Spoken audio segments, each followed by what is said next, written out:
Good afternoon all of you. जैसे कि हमने बात कर रहे हैं, कल जो हमने बात करी थी एंजाइना पेक्टोरिस के बारे में और उनका जो डेफिनेशन देखा था और हमने कहा था चेस्ट पेन जो इसीमिया की वजह से हो रहा है, ऑक्सीजन की कमी की वजह से हो रहा है और वही जो कारण है। आज हम उसी को कंटिन्यू करते हुए आज हम बताएंगे कि पेशेंट जब हॉस्पिटल में आएगा तो वो एंजाइना पेक्टोरिस का होगा तो पेशेंट कुछ बोला जाएगा और पेशेंट के द्वारा जो बोला जा रहा है उसको हम क्या कहते हैं, क्लिनिकल मैनिफेस्टेशन। यदि ये सिम्टम बोल रहा है तो आपको ये डाउट होगा कि वो पेशेंट किसका है, एंजाइना पेक्टोरिस का है। और ये सिम्टम यदि पेशेंट बोल रहा है तो वो हमारा किसका होगा, एंजाइना पेक्टोरिस का होगा। और उसको कंफर्म करने के लिए हम उसका डायग्नोसिस करेंगे और फिर उनका मैनेजमेंट हम भी साथ में करेंगे। इसके साथ ही हमारा एंजाइना पेक्टोरिस क्या होगा, कंप्लीट होगा। जैसे कि हम जानते हैं कि सबसे पहला ही जो सिम्टम देख रहा है वो क्या है, क्लिनिकल मैनिफेस्टेशन। पेशेंट आते ही सबसे पहले क्या बोलेगा कि मेरे चेस्ट के अंदर क्या हो रहा है, पेन हो रहा है, छाती में दर्द हो रहा है। और वो भी पेन कैसा हो रहा है, कहाँ पे हो रहा है, तो वो कहाँ बताएगा, रिट्रोस्टेर्नम। रिट्रोस्टेर्नम का मतलब होता है कि स्टेर्नम के जो पीछे जो है दर्द होता है। ये जो स्टेर्नम बोन है इसके पीछे उसको क्या हो रहा है, दर्द हो रहा है। हमने कहा ठीक है। और पेन कैसा हो रहा है, स्क्वेसिंग इन नेचर हो रहा है, जैसे कि किसी ने चाकू जो है मार दिया है।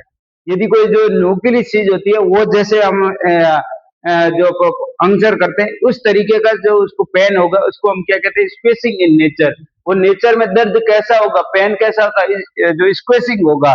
ऐसे लग रहा है कोई जो न्यूक्लियस चीज होती है वो हमारे जो चेस्ट के अंदर डाल दी गई है, इस तरीके का दर्द होगा। और वो पेन भी कैसा होगा, हेवीनेस होगा, ऐसा लगेगा छाती जो है पूरी भरी भरी लग रही है। जो हेवीनेस इन नेचर में पेन होगा और स्क्वेसिंग जो पेन होगा और ये चेस्ट पेन होगा। दूसरी बात वेरी वेरी इंपॉर्टेंट कि ये जो पेन होगा, ये पेन क्या होगा, रेडिएट होगा। पेन जो होगा रेडिएट होगा, कहाँ होगा, लेफ्ट शोल्डर के अंदर, नेक के अंदर, जॉ के अंदर। इस तरीके से ये पेन क्या होगा, रेडिएट होगा। पेन जो सबसे पहले हमारा कहाँ होगा, लेफ्ट शोल्डर के अंदर होगा। लेफ्ट शोल्डर के अंदर होते हुए फिर ये कहाँ जाएगा, नेक में जाएगा, फिर ये जॉ में जाएगा। ध्यान रखना, जो एंजाइना पेक्टोरिस का पेन जो है वो रेडिएट होगा। रेडिएट कहाँ से, जैसे कि हमने बात करी है, सबसे पहले लेफ्ट जो हमारा शोल्डर के अंदर आएगा, फिर ये नेक के अंदर आएगा, फिर यहाँ जॉ की तरफ आएगा, फिर ये लेफ्ट शोल्डर जो लेफ्ट हमारे आर्म वगैरह है उसमें जो है पेन रेडिएट होता रहेगा। यदि इस प्रकार का पेशेंट कंप्लेन कर रहा है, आते ही हॉस्पिटल में आया पेशेंट और वो कह रहा है कि साहब पूरी छाती में ऐसे लग रहा है कि जो है नुकीली चीज डाल दी है, जैसे किसी ने चाकू जो है वो छाती के अंदर डाल दिया, इस तरीके का दर्द हो रहा है। और बहुत ज्यादा हेवीनेस में पेन हो रहा है, बहुत जो है छाती भारी भारी लग रही है। और दूसरी बात जो है हमारे जो शोल्डर के अंदर दर्द होता है और यह नेक के अंदर दर्द हो रहा है और ये जो जॉ है इसके अंदर पूरा दर्द हमारा फैलता जा रहा है। पता नहीं सर हमारे साथ क्या हो रहा है, प्लीज हमारे बताइए। तब यहाँ पे देखिएगा स्क्वेसिंग नेचर में हो रहा है और वो हो भी कह रहा है। ये जो स्टेर्नम है इसके पीछे जो है फुल स्पीड से हमारा क्या हो रहा है, दर्द हो रहा है। और फिर हमने देखा तो उनकी जो हार्ट रेट है वो भी बढ़ गई है। इंक्रीज जो हार्ट रेट है वो भी बढ़ गई, जिसको हम क्या कहते हैं, टेकी कार्डिया। टेकी मतलब है इंक्रीज हो गया, कार्डिया मतलब हार्ट रेट जो हो गई। और उसको क्या हो रहा है, सांस लेने में दिक्कत हो रही है, जिसको हम क्या कहते हैं, डिस्पेनिया। उसको जो सांस लेने में दिक्कत हो रही है, उनकी जो हार्ट रेट देखिए, टेकी मतलब क्या हो गया, बढ़ गया। पेनिया मतलब क्या है, जो रेस्पिरेशन रेट है वो बढ़ गया। टेकी पीनिया मतलब रेस्पिरेशन रेट बढ़ गया है और टेकी कार्डिया मतलब हार्ट रेट बढ़ गई है। और फिर उस पेशेंट को क्या होगा, ज्यादातर स्वेटिंग होगा, ज्यादा जो स्वेटिंग हो रहा है, पसीना आ रहा है, हार्ट रेट बढ़ी हुई है, सांस लेने में तकलीफ हो रही है।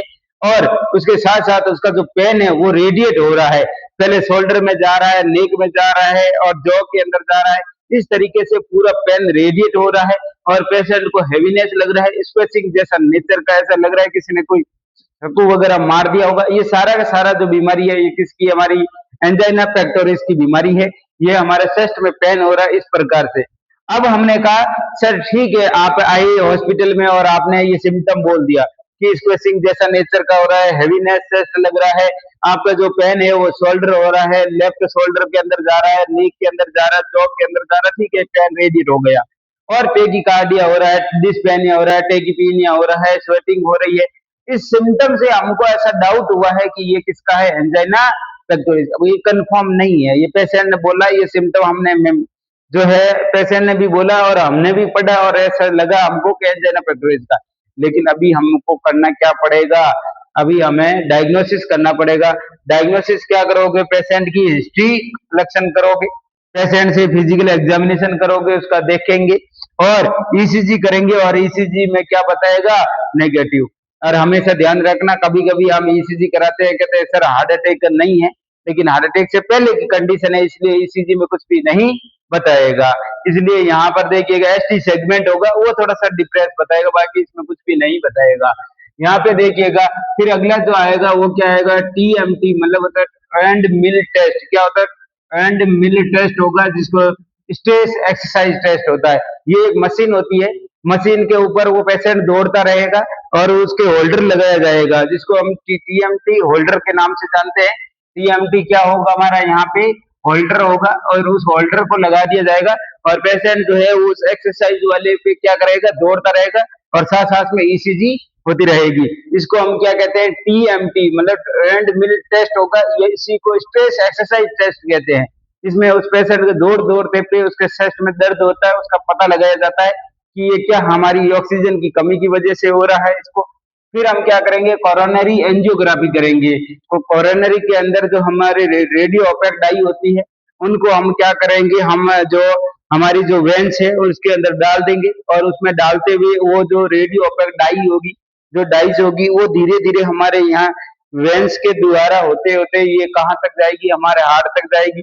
हार्ट से जो है हमारे यहाँ जो ये वेंस है, तो वेंस की तरफ जाते हुए ये हमारे आगे की तरफ जाते हुए कहाँ तक पहुंचेगी, ये कोरोनरी आर्टरी तक पहुंचेगी। जो हमारा राइट जो एट्रियम है, राइट वेंट्रिकल है, कोरोनरी जो हमारा पल्मोनरी आर्टरी है, इस तरीके से ये घूमते हुए पूरी तरीके से ये कहाँ तक पहुंचेगा, जो हमारा राइट एट्रियम है, राइट एट्रियम से सीधा वहां हमारे एक आपको पता होगा जब बच्चा बर्थ होता है तो फोरामेन जो ओवले होते हैं, उन्हीं के द्वारा राइट जो एट्रियम है, राइट एट्रियम से सीधा हमारा कहाँ पहुंच जाएगा, इसके सीधा हमारा वहां पर जहां इसको समस्या हो रही है उसके पास में इनकी पहुंच जाएगा, जिसको हम क्या कहते हैं, कोरोनरी एंजियोग्राफी कहते हैं। ये एंजियोग्राफी करते हैं, हम पता लगाते हैं कि कोरोनरी आर्टरी के अंदर कितना क्या थ्रोम्बस वगैरह बना है, उसका आइडेंटिफिकेशन करने के लिए हम क्या करते हैं, कोरोनरी एंजियोग्राफी के नाम से किया जाता है और उनका पता लगाया जाता है। और मोस्टली ज्यादातर या तो हम वेन में डालते हैं या फिर हम आर्टरी के अंदर डाल देते हैं। आर्टरी से फिर पता चल जाता है सीधा हमारा क्या होता है, अरोटा से होते हुए वो किसमें आ जाएगा, सीधा कोरोनरी आर्टरी में आ जाएगा। मोस्टली आर्टरी जो है ज्यादातर यूज की जाती है, ताकि आर्टरी के अंदर डालोगे तो वो जो है वो जो कैथेटर है वो आ जाएगा कहाँ पे, हमारा सीधा कोरोनरी आर्टरी के अंदर, और पता लग जाएगा कि किसमें समस्या हो रही है। फिर हम बात करते हैं क्या देखेंगे, लिपिड प्रोफाइल देखेंगे, लिपिड को चेक करेंगे, कितना कोलेस्ट्रॉल बता रहा है। ज्यादा कोलेस्ट्रॉल आ रहा है, इसका मतलब कि कोरोनरी आर्टरी के अंदर ज्यादा डिपॉजिट हो रहा है। तभी भी हमने कहेंगे इसकी वजह से भी आपको कोरोनरी आर्टरी जो है, कोरोनरी हार्ट डिजीज या फिर हमारा एंजाइना पेक्टोरिस हुआ है। फिर हम देखेंगे लिपिड्स, देखेंगे कितना आ रहा है, उसका शुगर कितना आ रहा है, ग्लूकोज कितना आ रहा है, हाइपरटेंशन की कंडीशन नहीं है। सीरम इलेक्ट्रोलाइट चेक किया जाएगा, सोडियम, पोटेशियम, मैग्नीशियम, जो जितने भी हैं, सोडियम, जो जो भी हमारे सीरम इलेक्ट्रोलाइट है, उनको हम आइडेंटिफिकेशन करेंगे, उनका पता लगाएंगे कि किसकी वजह से हुआ है। फिर हम क्या देखेंगे, थायराइड जो प्रोफाइल है उसको भी चेक करेंगे, T3 T4 हार्मोन को। फिर हम क्या करेंगे, इको जो कार्डियोग्राफी है वो भी करेंगे, इको कार्डियोग्राफी है वो भी करेंगे। फिर हम क्या करेंगे, एक्सरे करेंगे और सीबीसी करेंगे। ये सारी के सारे डायग्नोसिस है। ये सब डायग्नोसिस हम करके यदि इनसे पहले ही चल जाता पता, history collection, physical examination, ECG से, तो ठीक है। नहीं होता है तो फिर हमको इतने और भी करने पड़ते हैं, एंड मिल टेस्ट वगैरह करना पड़ता है। और सबसे ज्यादा जो कोरोनरी एंजियोग्राफी है, ये जो है कोरोनरी एंजियोग्राफी कन्फर्मेटिव टेस्ट है। ये कोरोनरी एंजियोग्राफी क्या हो जाता है, कन्फर्मेटिव टेस्ट है, जिससे हमें पता चल जाएगा कि ये बीमारी क्या है, बीमारी कहाँ पे हो रखी है और ये ऑब्स्ट्रक्शन कहाँ पे आया है। जहां कोरोनरी आर्टरी के अंदर ऑब्स्ट्रक्शन आएगा वहां पर एंजियोग्राफी से पता चल जाएगा। जैसे ही हमने कहा एंजियोग्राफी करते हैं, तो एंजियोग्राफी कोरोनरी एंजियोग्राफी होगी तो वहां पर हम डालते हैं रेडियो ओपेक डाई डालते हैं और फिर एक्सरे करेंगे तो पता चल जाएगा कहाँ पे ऑब्स्ट्रक्शन हो रखा है। फिर हम कहते हैं मैनेजमेंट करना। मैनेजमेंट देखिएगा अलग अलग होता है। मैनेजमेंट क्या होता है, अलग अलग तरीके से होता है। जब patient do no go for the surgery, जब पेशेंट सर्जरी के लिए नहीं जाता है, तब हम क्या करते हैं कि उसकी लाइफ स्टाइल को मॉडिफिकेशन करते हैं। उनको कहते हैं साहब यदि आप सर्जरी नहीं करवाते हैं तो कोई बात नहीं, लेकिन अपनी जो लाइफ स्टाइल है उसको चेंज कर दीजिए। लाइफ स्टाइल को चेंज कर दीजिए, आप एल्कोहल इंटेक बंद कर दीजिए। 101% आपको बता दूं तो ये लाइफ स्टाइल मॉडिफिकेशन करना जरूरी है। एल्कोहल सीधा डायरेक्ट इफेक्ट डालता है। एल्कोहल है, स्मोकिंग है, जितनी भी स्मोकिंग और एल्कोहल जो है वो सीधा डायरेक्ट आपका इफेक्ट डालता है कोरोनरी आर्टरी पे, जिसकी वजह से सबसे ज्यादा पेशेंट को प्रॉब्लम होती है। और दूसरा हम क्या कहेंगे, उसको आराम करने के लिए कहेंगे कि आप सर्जरी नहीं करा रहे तो आप क्या करें, आराम करिए, एनटीजी कराइए। नाइट्रोग्लाइसरीन जो है वो हर एक्टिविटी से पहले आप क्या कर लीजिए, नाइट्रोग्लाइसरीन ले लीजिए, ताकि आपकी कोरोनरी आर्टरी का क्या रहेगा, डायलेशन रहेगा, तो दर्द आपको ज्यादा नहीं होगा। एटेरोवास्टिन ले लीजिए, जो लिपिड जो एंटी लिपिड होगी वो भी मेडिसिन ले लीजिए। एस्प्रिन ले लीजिए, ये मेडिसिन लेने से भी आपको क्या हो जाएगा, थोड़ा सा आराम मिल जाएगा। ये थोड़ा सा एस्प्रिन जो है ब्लड को आपको पतला जो रखेगा, और एटेरोवास्टिन जो है एंटी लिपिड होती है, ये लिपिड का काम करेगा ताकि लिपिड नहीं बनने देगा। फिर यदि हम बात करते हैं कहाँ जा रहे हो आप, इफ जब गो फॉर द सर्जरी, यदि जब आप क्या करने जा रहे हैं कि सर ये प्रॉब्लम हमारे बहुत ज्यादा होने लग गई है, अब हमको सर्जरी करवानी पड़ेगी। जब सर्जरी कराने जाते हैं तो सर्जरी 3-4 प्रकार की होती है, जिसमें हम बात करते हैं पहली सर्जरी होती है जिसका नाम किया पीटीसीए। पीटीसीए का मतलब होता है परक्यूटेनियस ट्रांसलुमिनेशन कोरोनरी आर्टरी।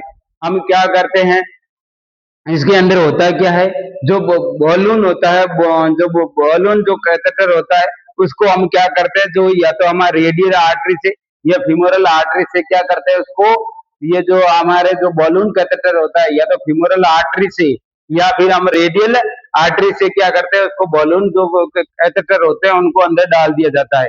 फिर हम अंदर डाल करके को जो हमारी कोरोनरी आर्टरी क्या हो गई है, नैरो हो गई है, उसको वापस डायलेट करने की कोशिश करते हैं, उसको वापस जो बॉलून होता है उसको वापस फुलाते हैं।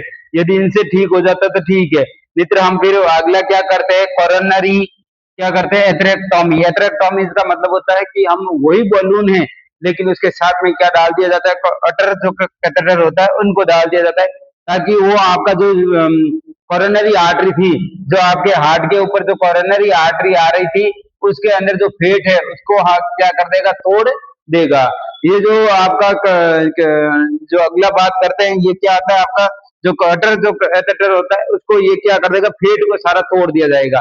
फेट को तोड़ दिया जाएगा तो आपको ऑब्स्ट्रक्शन नहीं होगा, आगे पेशेंट को इसी में नहीं होगा और चेस्ट पेन नहीं होगा, इसलिए ये करते हैं। अगला हम बात करते हैं, इनके अंदर क्या होता है, कोरोनरी आर्टरी स्टेंट लगा दिया जाता है।